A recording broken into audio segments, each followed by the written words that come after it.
Glenorchy Lagoon. I am very stiff and hopefully not very lost.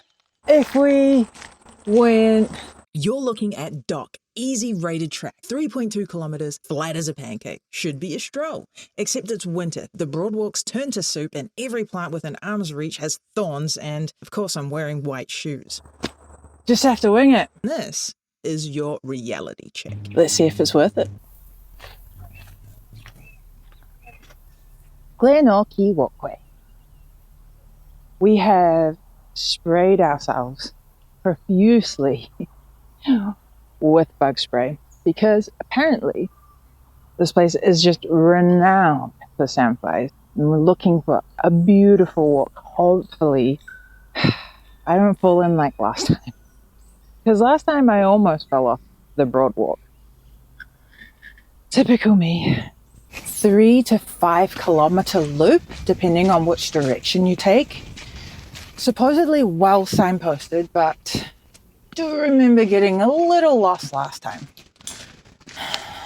Docs rated this as very easy. So, I guess, toddler-friendly walk. Let's see if I can outrank a toddler. The day overall is so beautiful and such the polar opposite from yesterday's or the day before's disaster of wind tunnel. Wow.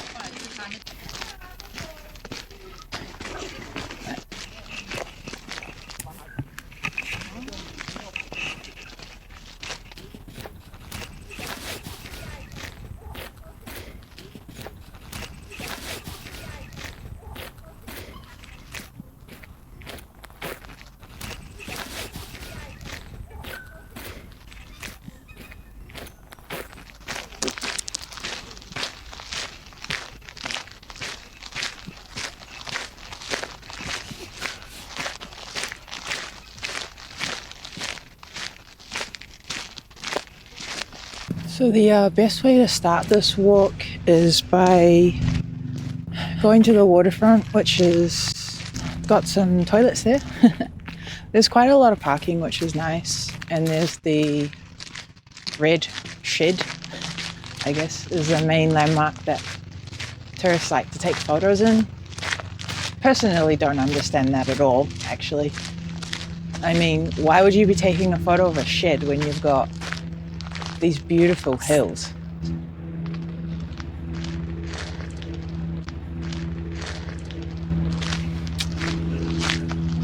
But I guess each to their own. I mean, in Auckland you got a big pointy hypodermic needle as a landmark.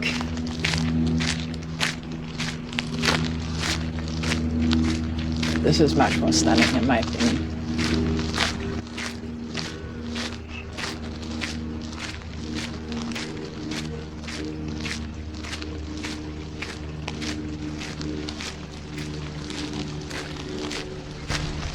If you're coming here winter or summer, I would suggest bringing some windproof layers, especially after yesterday's fiasco.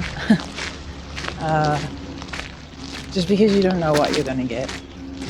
In the mountains, everything just whips around. First fork in the road. So as you can see, or not see, there's not much signage here. Obviously that one leads to town, so let's go down the ominous pathway. Oh, this looks really cool. It's got like this lovely haunted archway vibe here because there's no leaves. Got these gravel pathways to walk on, which are quite nice.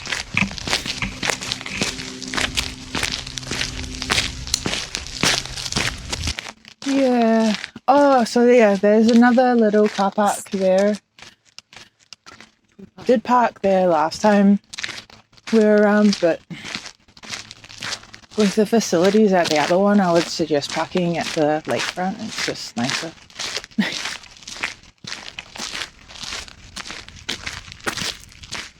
Oh, these beautiful, beautiful lands. Alright. Hey, morning.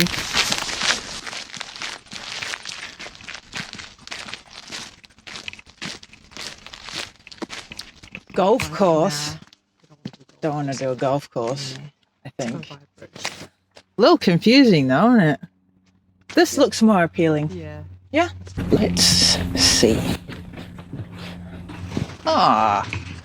Oh wait, dogs is please keep dogs under close control. What does that mean? Telling you right now, that wouldn't happen with my one. Slight change in terms of the pathway. You can see that it looks like this would be quite icy actually. Yeah, any later in the year. Yeah, later in the year. July. It'll be actually quite hard to get to Glenorchy in July because of the storms and snow and ice on the roads getting here. Sometimes this town is cut off as well in the storm. Yeah, even this is really nice. And it hasn't rained for a while either. It's been super windy. So in terms of the puddles and stuff, I can see that. Yeah. I guess if you're coming in winter, this track might be a little iced up. And apparently it gets really boggy in parts as well, which I'm certainly not looking forward to. Well, that kept well under control. Hello. Hey, Baba, you gonna catch up with the family? Another sign. Oh, well, that's good. That's well signposted. Right, as I understand it, we'll come up this way, and it's also the boardwalk that I pretty much almost bailed off last time. And this is nothing. Look at the fauna into these absolutely beautiful mountainscapes.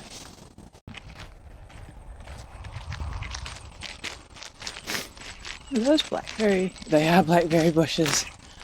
Man, you guys. Yeah. Yeah. I know they did.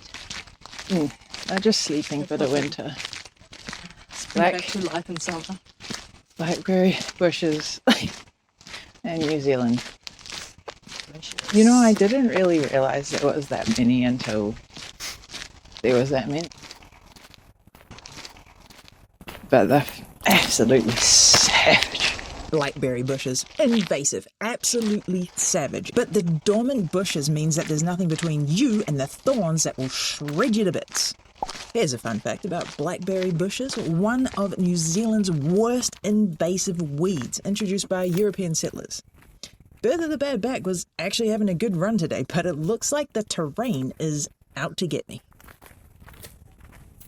Just having a look, in terms of reception, it seems like I have some, but I wouldn't rely on it. I mean, in the car park it was pretty patchy as well, huh? Quick logistics check before we get too deep into the wetlands. Mobile reception is pretty patchy, so download your maps from my site or another trusted site before you leave Queenstown, because out here, you're on your own. Come with a friend or let someone know where you're going. I always feel like that's quite important.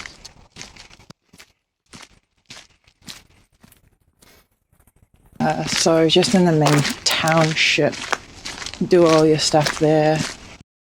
And make sure you go to the loo before you go, because you got nothing. All gone. There are public toilets at the Glenorchy waterfront near the famous red boat shed. Use them because once you hit this track, there is zero facilities for the next hour. The toilets score, well, it's a glorified long drop, so I'm probably going to give it a 5 out of 10. It's functional, clean enough, but if you forget to go, you'll be crossing your legs behind a tussock, and nobody really wants to do that.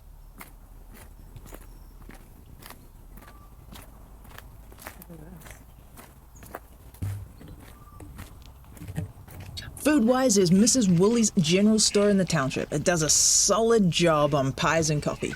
Grab something before you start. There's no drinking water on this track. None at all. Bring your own or you'll be eyeballing that lagoon water and regretting every life choice.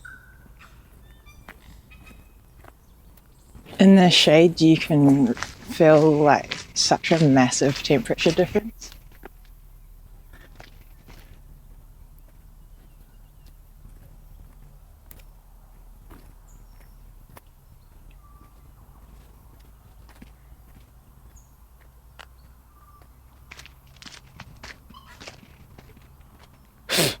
Okay, that was an actual sandfly. Yep, no, but I felt it. Did you eat it? Did I eat it? No. Nice. I'm a vegetarian. I'm sure they're very high in protein though. No. Oh, Nah, I just felt a couple and I saw, that sandfly cloud. Oh, maybe not one sandfly. Sandflies, extremely prevalent, especially in the wetlands, particularly in the warmer months. Insect repellent is highly recommended. These tiny little vampires don't care about your vegan lifestyle or your positive attitude.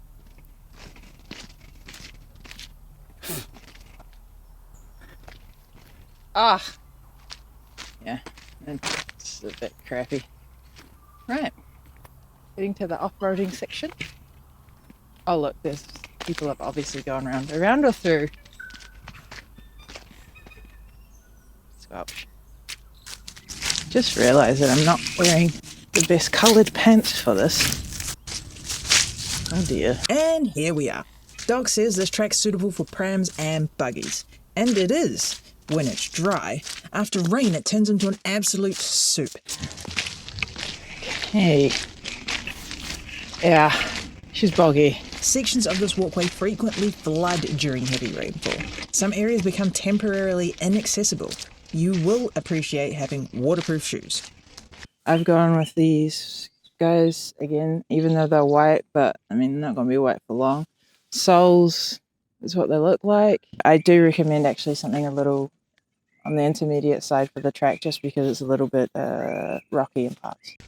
My shoes are quite water resistant, but stepping through that, I could actually feel how cold the water was, which is like the feeling of as if my socks are getting wet, but it wasn't, but still. This is exactly the terrain where proper trail runners earn their keep. My shoes, although very dirty, have chewed through the mud like it wasn't even there. It seems like they were built for this kind of slop. Links in the description. And no, they're not paying me to say this. Yet. It must have rained, unless that's like the snow caps melting and coming down from somewhere.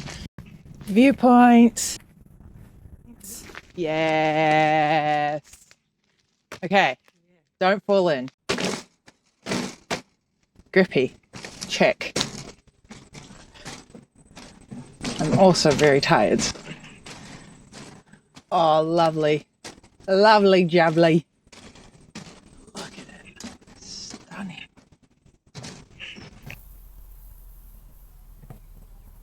And this is why you come here. Glenorchy Lagoon is famous for its mirrored reflections of Mount Earnslaw, or Pikirakatahi, its proper Māori name. Early morning is the best time to visit, when the wind is calm and the water turns to glass.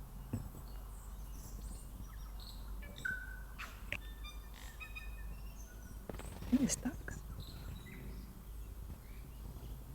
Are you guys not cold? Maybe they're wearing leggings. Those ducks? Paradise shell ducks, probably. Pied stilts and oyster catchers also hang around these wetlands. And if you're lucky, you might even spot a matuku hurepo, a Australasian bittern. But they are masters of camouflage, and frankly, better at hiding than I'll ever be at identifying birds.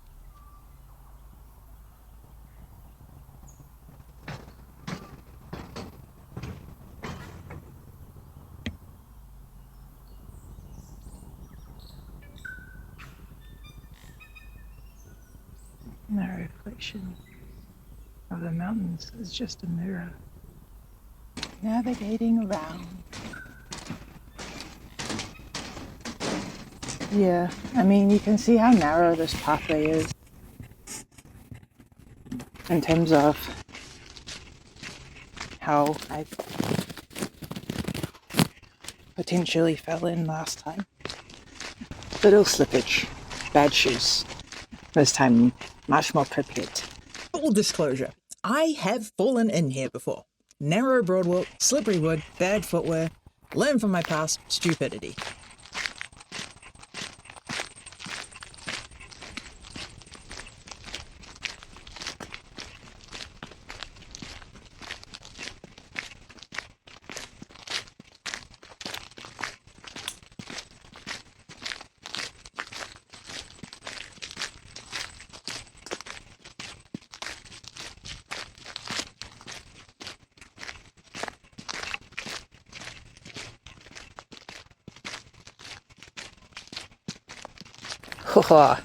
Now to the broadwalk.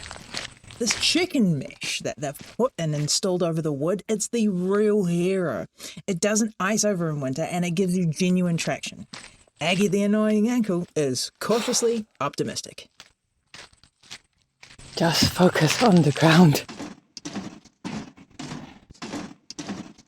The mesh that they put on these, well, it doesn't ice over. It provides a lot of traction underneath. It does look like it's possibly safe to go off the side, but if you actually look closer, you'll see exactly why there's a broadwalk here. They've even installed passing lanes, which is very cute.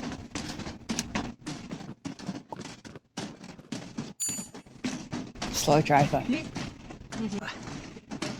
Yeah, we weren't exactly driving very quickly here, and well, you know, it's nice to enjoy the scenery. Beautiful.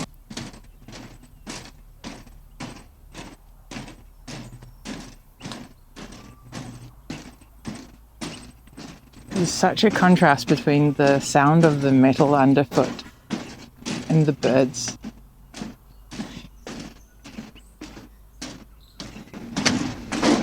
Another little pit stop.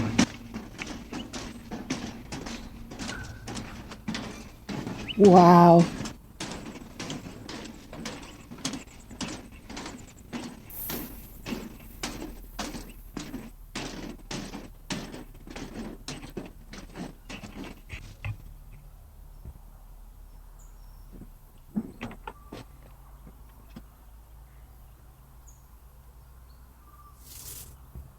Still with me? Good, because the next bit has a 2 million-year-old mountain, a Greenstone legend, and a very real chance I might fall in. Feels very encumbersome walking around with this jumper, jacket, everything on. Just feel like the Michelin Man. But I don't think you'd make it very far if you weren't layered up. But I mean, it's actually reasonable now. Mount Earnslaw, Pikirakatahi, is 2,890 metres of metamorphic schist carved by glaciers over the last 2 million years. It was first climbed in 1890 by a bloke named Harry Burley, and now I'm going to undercut all of this with a confession. I genuinely cannot tell which one it is. Every mountain here looks like it's dominating. They're all showing off. It's like a geological beauty pageant, and I'm the judge that forgot their glasses. I hear a little bit of a rapid or something. I wonder where that water's coming from.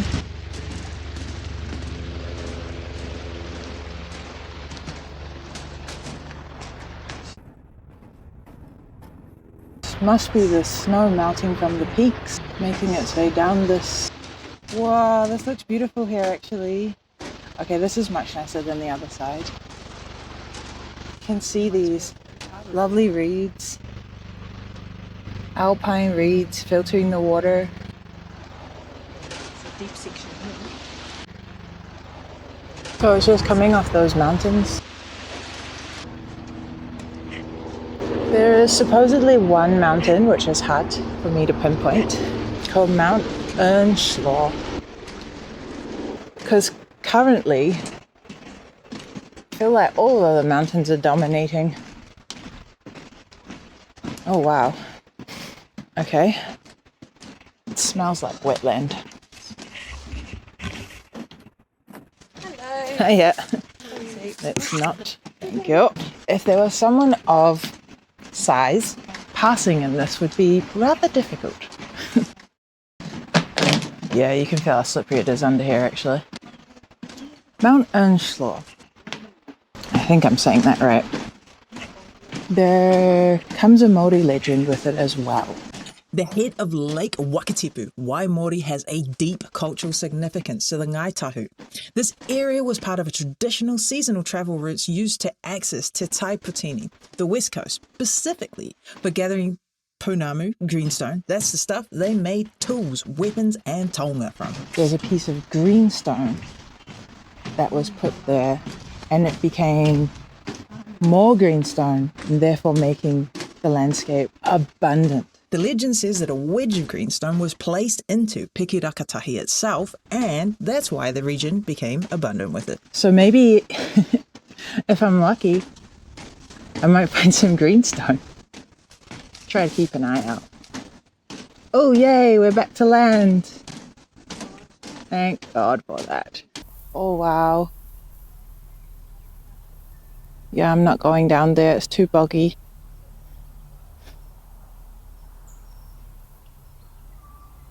I would already slip over before after 3 meters. Right there, I can see it. Binky on her butt. This would be a magical walk around the sunset time, all the birds nesting. This is a wetland. It supports pied stilts, South Island pied oyster catchers, grey teal, and the New Zealand scaup. You might even spot a kariaria, the New Zealand falcon, hunting above these wetlands.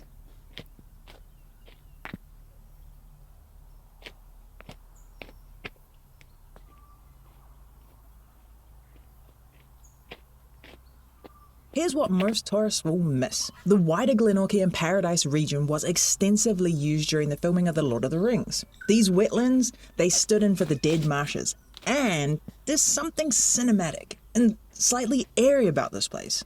Especially the shadows when they stretch across that water. Amazing. Look at the views.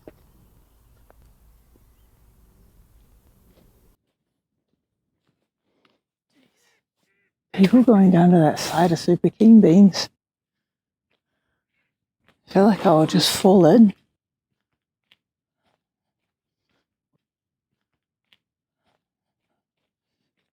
Body-wise, looking at this pathway now, I would say it's a little iffy for ankles, but I guess the whole thing's bike-friendly, although you really don't want to have an accident on that little pathway bit, especially when you've got walkers there. I did see a sign that there were bikers, but I mean, yeah, this.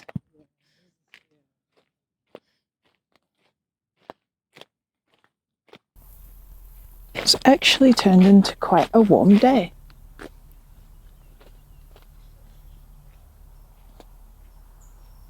Let's look at the ground and rocks. And that wonderful, wonderful lake. Just stunning. Just stunning.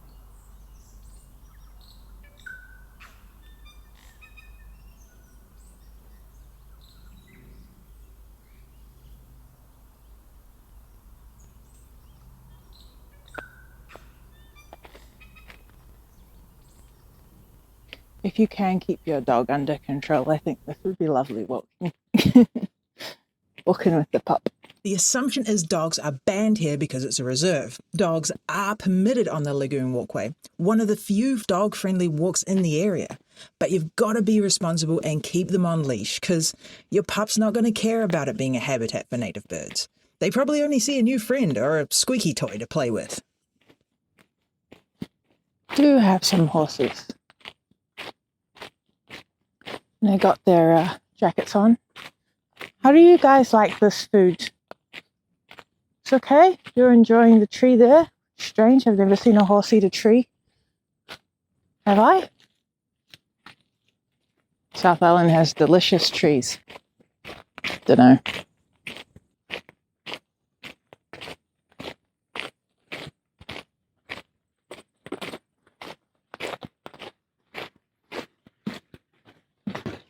Yeah, the path is certainly not totally flat.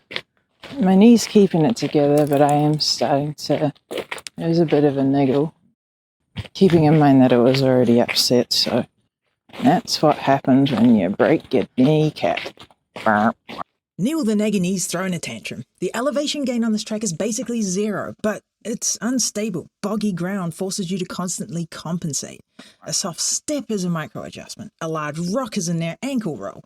For anyone with dodgy knees, ankles, or back, because I've got all three, this easy track can be more moderate in winter. Slick and wet, or icy conditions.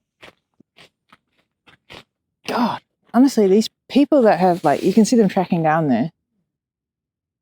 That grass is more smushier than it looks. Well, down there it'll be boggy, but up on that hill part, like, my foot was going down a lot more than I expected. Yeah, this pathway. That's what the ground is.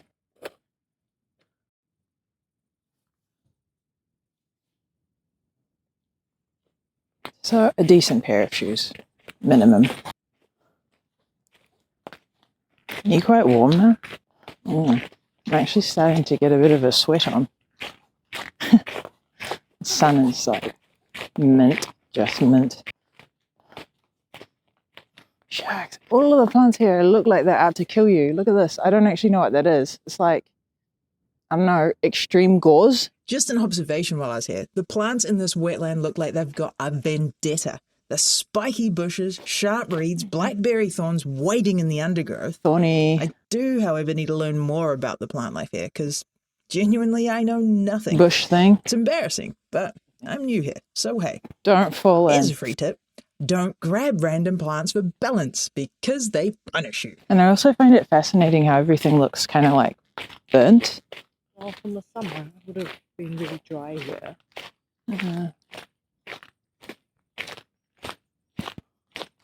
Another little intersection. Oh, wow. I didn't realize we were so close to the main road. Shucks.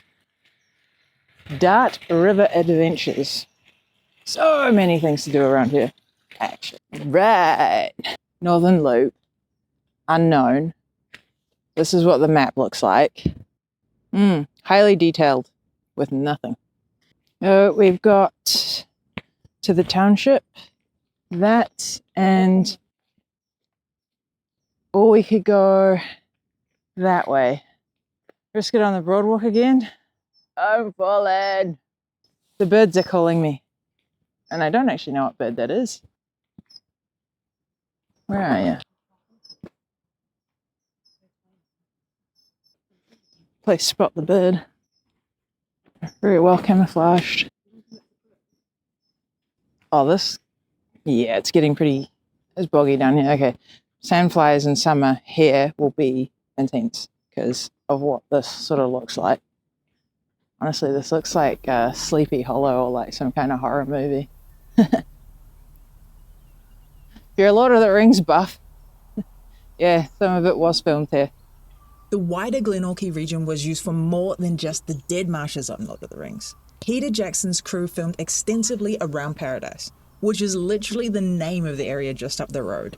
Beauty. Isengard, Lothlorien, the battle sequences, the whole valley is Middle Earth. And the best part, walking this loop is totally free. And then,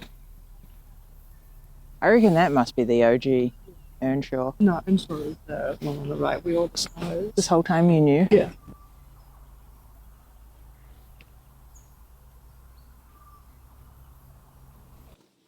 This whole place is just full of these little tiny pit stops. And they're all so magical. I mean, look. Wow.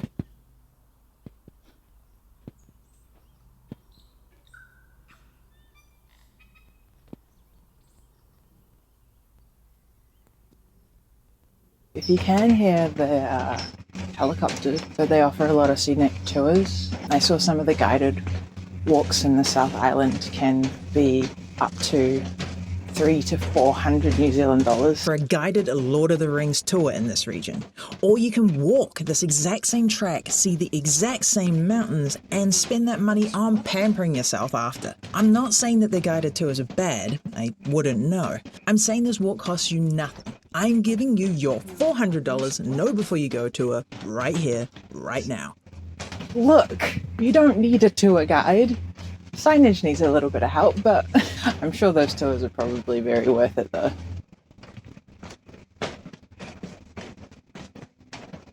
Now, I'm going to call it Mr. Earnslaw, Mount Earnslaw. I don't know, Earnslaw sounds like a dude's name. Earnslaw? Woo! The snow-capped peaks, Mount Earnslaw. Well, what you see ahead of you to the right of the sun is Mount Earnslaw. And then beyond it is the Centaur Peaks. And then to the left of the sun is the Bone Plain. The what? Mount Bone Plain. Bone Plain. Yeah, B-O-N. P-O-N. Oh, Bone Plain? Yeah. On the other side of these peaks on the left is Milford Sound multi-day great walks. It's one of the best multi-day hikes that you can ever do in New Zealand. That's because I actually know nothing.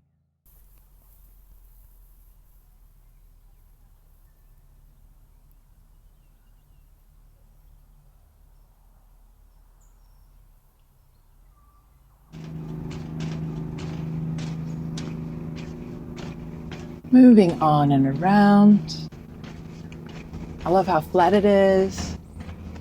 I love the fact that every single corner has just a beautiful view.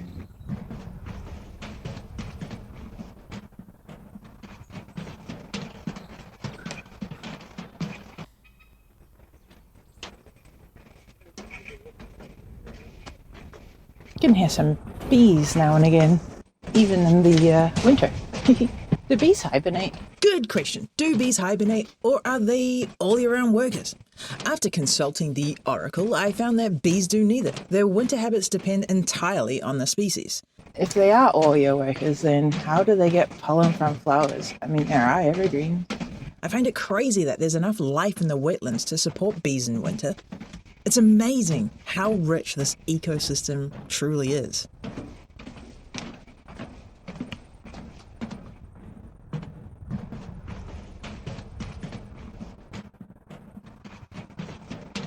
Now there's a familiar view. We made it! And look at the glorious scenery you get to walk into. And that's the Glenorchy Lagoon Walkway. 3.2 to 3.4 kilometres depending on which loop you take. Budget around 45 minutes if you're moving fast, and hour and a half if you are taking it all in, which you absolutely should. Scenery. Mirrored reflections of the mountains alone are worth driving from Queenstown. Accessibility. Flat, broad-walked, practically suitable for anyone with wheels if it's dry. After the rain, those scores plummet. Boggy sections are not fun, neither is ice. Joint strain. The body survived, but not entirely happy. The unstable ground works your stabilizers harder than you think. Amenities. Toilets at the car park only. No drinking water, no food on track, no bins. The X Factor. Lord of the Rings history, Māori Pounamu legends, genuinely cinematic landscapes, and it's all completely free. This is an absolute must-do in the Queenstown Lake region. It's beautiful, serene, and worth every muddy and rocky step. I can absolutely see why you would come here as a tourist, and I'm a tourist. But was it worth it? Let's audit this thing. Every turn is something new and is so beautiful and super peaceful. We are obviously in the winter season, but wow, just wow. Even now, you'll hear that my voice is just lower than normal. It's just so serene and amazing to visit here. So if you have the chance, absolutely get here. You can hear that nature. Thank you so much for joining me, and I hope to catch you in the next one.